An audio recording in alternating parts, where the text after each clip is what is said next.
আসসালামু আলাইকুম। GM capital auto solution থেকে সবাইকে স্বাগতম।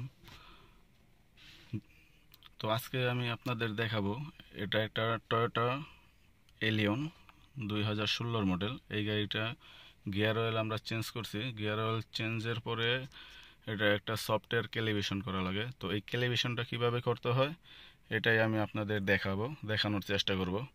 তো দেখেন, সর্বপ্রথম এই যে ডিভাইসটা আছে, ওবডি পোর্ট ডিভাইস, এই ডিভাইসটা কানেক্ট করতে হবে।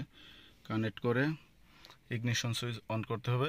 ইগনিশন সুইচ অন আছে, তারপরে যেতে হবে আমাদের সফটওয়্যারে। এই যে লঞ্চের যে সফটওয়্যারটা, এখানে যেতে হবে। এখানে গিয়ে যেতে হবে লোকাল ডায়াগনোসিস যাওয়ার পরে এটা এশিয়ানেও যেতে পারি, আর আমার যে সব গাড়িগুলো কমন বেশি কাজ করি, তো আমরা এই টয়োটা সফটওয়্যারটা কমন এইখানে রাখছি। তো এইখানে যে টয়োটাতে পুশ করতে হবে। তো টয়োটাতে যাওয়ার পরে এখানে আবার ওকে দিতে হবে। ওকে, আমার ওই যে বিপ সাউন্ড হইলো, এটা হলো ডিভাইসটা কানেক্ট হলো। তারপরে যেতে হবে এই যে 16 পিন জাপান সেট এরিয়া, জাপানে ক্লিক করলাম। ক্লিক করার পরে এখানে কমিউনিকেশন হচ্ছে। তো ভিডিওটা একটু বড় হবে, তো দেখেন।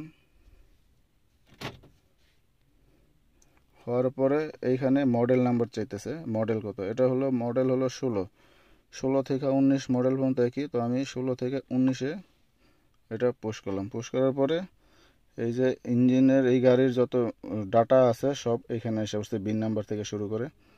এইখানে আমি ক্লিক করলাম। ক্লিক করার পরে এখানে আবার ওকে করতে বলতেছে। কমিউনিকেশন হচ্ছে।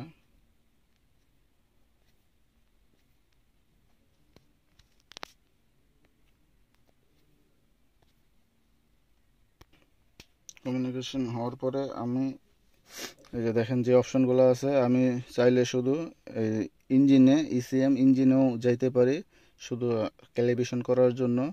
তো আমি যেহেতু কাজ করেছি, এটা ফুল সিস্টেমে ঢুকবো, ফুল গাড়িটা স্ক্যান করব, হেলথ রিপোর্ট যেটাকে বলে। তো আরও কোনো ফল্ট কোড আছে কিনা এটাও দেখব। আচ্ছা, এটা হলো একদম ফুল সিস্টেম স্ক্যান হইতেছে।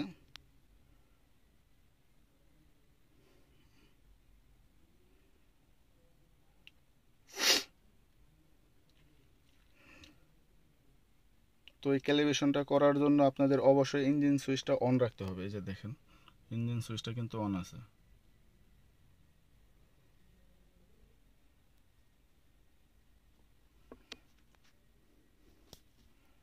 যেগুলা যেগুলা সবুজ কালার, এগুলা আসলে স্ক্যান হয়ে গেছে এবং ফল্ট নাই।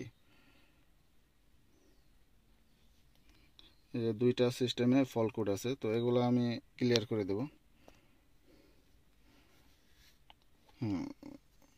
ডায়াগনোসিস হয়ে গেছে। এখন আমি যে দেখতেছেন ক্লিয়ার ডিটিসিতে দিয়ে আগে ফল্ট কোডগুলো ক্লিয়ার করে নেব। এই দেখেন, একদম সম্পূর্ণ ক্লিয়ার হয়ে গেছে ফল্ট কোডগুলো। এখন ঢুকতে হবে ইসিএম, ইঞ্জিন কন্ট্রোল মডিউল। এখানে ঢোকার পরে দেখেন কোনো ফল্ট কোড নাই, নো ডিটিসি। তো এখানে ইন্টারে যেতে হবে। ইন্টারে যাওয়ার পরে আবার ওকে দিতে হবে। দেওয়ার পরে আমরা তো ফল্ট কোড ক্লিয়ার করছি, তারপরে আবার দেখাচ্ছি। দেখেন নো ডিটিসি। তারপরে এখান থেকে ব্যাগে গেলাম। ব্যাগে যাওয়ার পরে এখানে ঢুকতে হবে স্পেশাল ফাংশনে।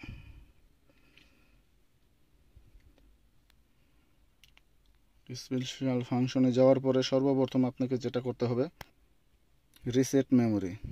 এই রিসেট মেমোরি, এখানে কি লেখা আসছে এই লেখাটা আপনাকে ফলো করতে হবে।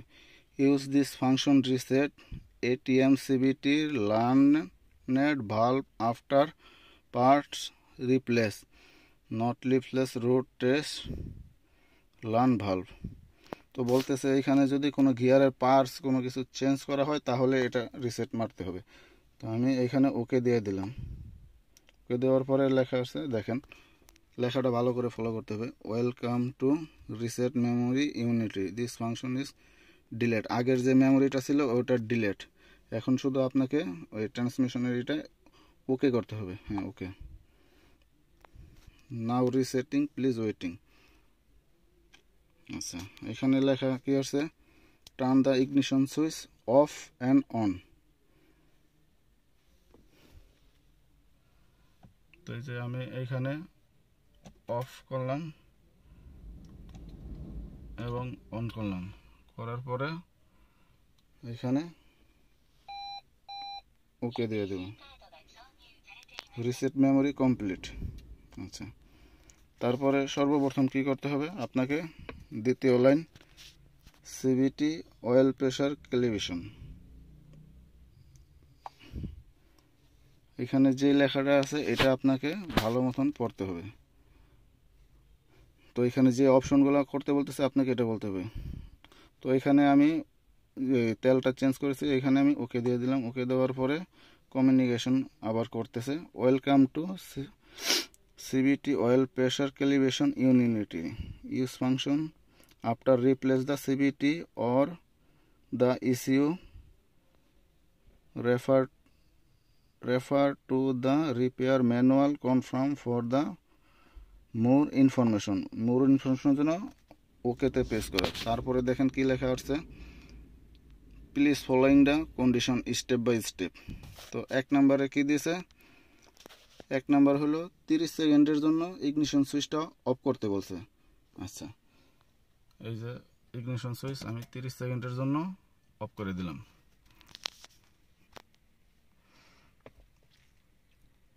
তিরিশ সেকেন্ডের জন্য অফ করতেছি। এখন 30 সেকেন্ড অফ করার পরে দ্বিতীয় কন্ডিশনটা কি দেখেন, দ্বিতীয় কন্ডিশনটা হচ্ছে cycle ignition switch on, ready of থাকবে, ইঞ্জিন অফ থাকবে এবং 2 সেকেন্ড ওয়েট করতে বলতেছে।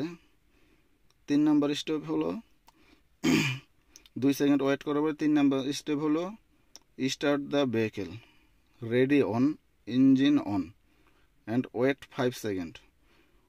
ওয়েট করতে বলছে 5 সেকেন্ড, 3 নাম্বার স্টেপ। তো আমি স্টেপ বাই স্টেপ আপনাদের দেখাচ্ছি।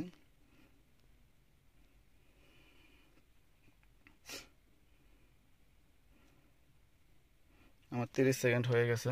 এই যে এখন করতে হবে কি, ইগনিশন সুইচ দিতে হবে। ইগনিশন সুইচ দেওয়া হয়েছে, দেখেন 2 সেকেন্ড হয়ে গেছে। 2 সেকেন্ড হওয়ার পরে কি করতে হবে, ব্রেকটা পুশ করে, এটা যেহেতু পুশ স্টার্ট দিতে হবে। গাড়ি স্টার্ট দিলাম। হ্যাঁ, এইখানে কি করতে হবে, 5 সেকেন্ড ওয়েট করতে হবে, 5 সেকেন্ড।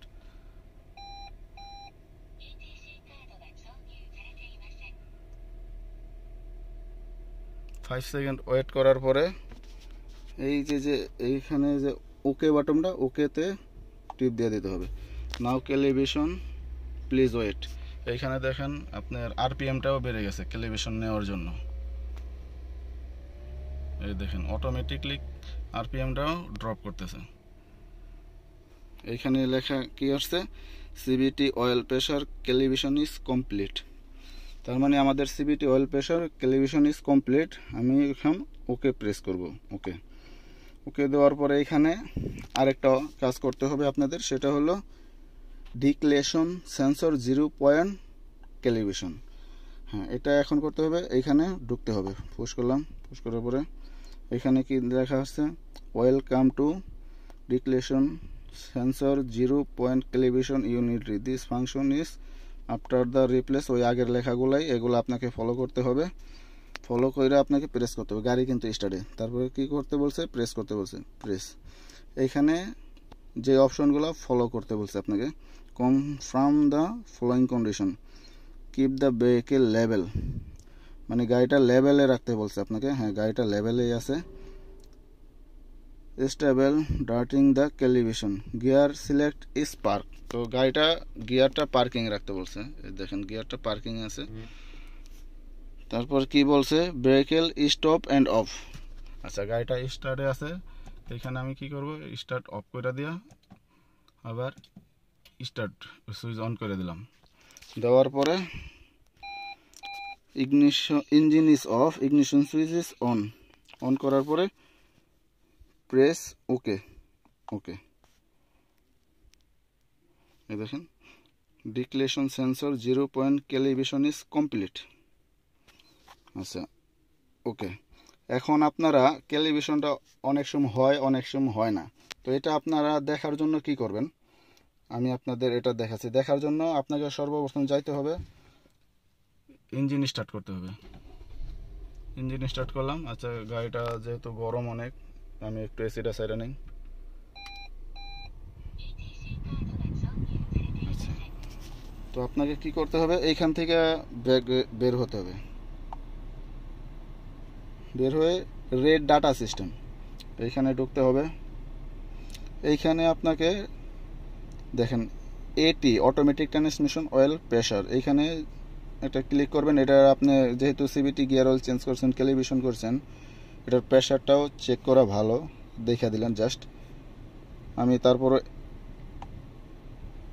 গিয়ার অয়েলের যে অটোমেটিক ট্রান্সমিশনের যে টেম্পারেচার, এটাও ক্লিক করলাম। আচ্ছা, তারপরে আপনাদের ক্যালিব্রেশনটা সাকসেসফুলি হয়েছে কিনা এটা দেখার জন্য আপনাকে যাইতে হবে। এই যে দেখেন CVT oil pressure is calibration, এখানে পুশ করতে হবে। তারপরে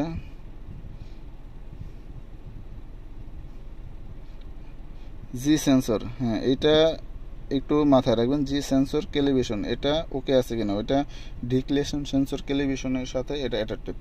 আচ্ছা, এই যে দেখেন ওকে। এই যে দেখেন এইখানে হইলো আপনারা দেখতে পারবেন যে ক্যালিব্রেশনটা আসলে ওইখানে যে হলো, এখানে কমপ্লিট হইলো কিনা সেটা আপনাকে এইখানে দেখতে হবে। এই যে দেখেন CVT oil pressure calibration complete, G sensor calibration is complete. আর এই যে দেখেন এটি oil pressure automatic transmission oil প্রেশারটা ঠিকই আছে। এটা হলো ম্যাট্রিকের মাপে আর ইংলিশের মাপে। এই যে দেখেন এটা আরও একটু বেশি দেখাবে। আচ্ছা, এখন আমি আপনাদের দেখাবো গিয়ার দিয়ে এই প্রেশারটা দেখেন কি পরিমাণ ড্রপ করে। এই যে দেখেন আমি গিয়ার দিলাম, গাড়ি গিয়ারে দেখেন প্রেশারটা অটোমেটিক্যালি বেড়ে গেছে। তো ওই যে দেখতেই পারলেন যে আমি কিভাবে সিবিটি গিয়ার অয়েল ক্যালিব্রেশন করলাম। চাইলে আপনারা আপনাদের গাড়িতে আপনারাও এখন করতে পারবেন যদি না জানেন, এখান থেকে দেখে। ওকে, আজকের জন্য এখানেই সমাপ্তি।